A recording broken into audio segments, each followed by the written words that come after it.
rabbi of this congregation and an old friend of my grandfather and family. Where to begin? I should probably start by assuring you that I'll be brief. I am already slightly behind schedule if I'm going to make my 12 o'clock tea time. In all seriousness, I must begin by thanking Jess. Without her, I think it's safe to say, none of this would be possible. You have given up your body and comfort for the better part of 2 years now to help make our little family a reality. You are chill when the world is unchill, calm when most like you are crazy, understanding of me when you shouldn't be, and attentive and loving to all of us. Riley, Eddie, and I are lucky to be able to call you mom and wife. Second, I'd like to thank our mothers, Helen and Debbie, who have spent the past 14 months doing everything possible to ensure that our lives are easy and have made our transition to parenthood seamless and one that all new parents would envy. I hope you guys are ready for the increased workload. And I just want to give a brief shout out to our grandparents that are not here, Mimi and Terry, and also just mention that Eddie's Hebrew middle name is Mendel after my grandfather Manny, who's no longer with us, but if Eddie becomes addicted to golf, I think it's safe to say we know where it came from. Not me. On to the star of the show, Eddie Miles Doppelt, Abraham Mendel. Eddie was born 8 days ago and has spent the last week being thoroughly dismissed by his sister and mesmerizing his parents with his calm demeanor and devilishly handsome looks. Eddie comes from two families with rich histories, and it is with great pride that we have named him for the patriarchs of each. Abraham Milich, whom the middle name of Miles and Hebrew name of Abraham pay tribute to, was born in 1919 in Lodz, Poland.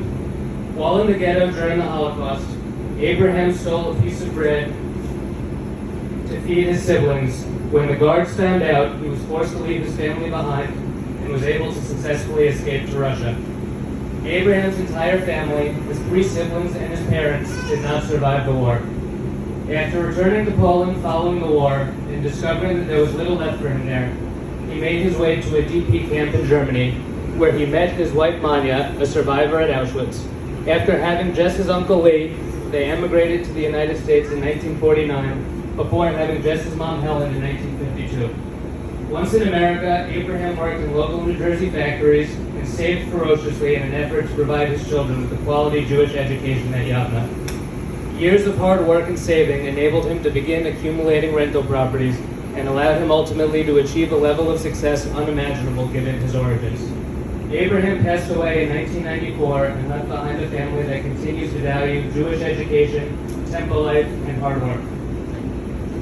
The story of my grandfather, Eddie Lowe, is eerily similar to that of Abraham Milich, and perhaps that is why we all get along so well. Clearly, there are certain values that are shared by all of us in this room. Eddie, or Papi as we called him, was born in 1926 in Vienna, Austria, and as a 12-year-old boy, following the German takeover of Austria, wisely escaped and emigrated to New York City. Not speaking English and realizing that American school was not for him, he dropped out of high school at 14 years old and worked several odd jobs, from guessing weights and selling confetti on Coney Island to cleaning the floors at a butcher shop. Eventually, he began working as a bench boy in a watch repair shop, commuting daily from New York City to Stamford, Connecticut. After nearly a decade of hard work, and during the period when he married my grandmother Hannah, he started his own diamond business with his brother, where he would ultimately achieve great success. Far more important to him than his business achievements and investment successes were his 4 children and 13 grandchildren, whom he loved dearly, and his commitment to charity, education, and Israel. His greatest legacy is the cohesive family that he left behind and the love that we all share for one another.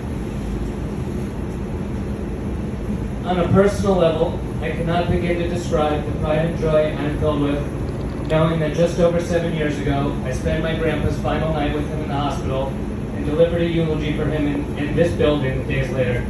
Today, I'm able to have Eddie's bris here in a place he cared so deeply for, with his old friend and rabbi officiating, and can then bring him home to the apartment he raised his family in.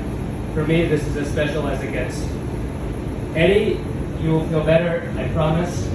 May you develop the values of your great-grandfathers, the good looks and smarts of your mother and father, and always feel the love of everyone in this room. Thank you all for coming.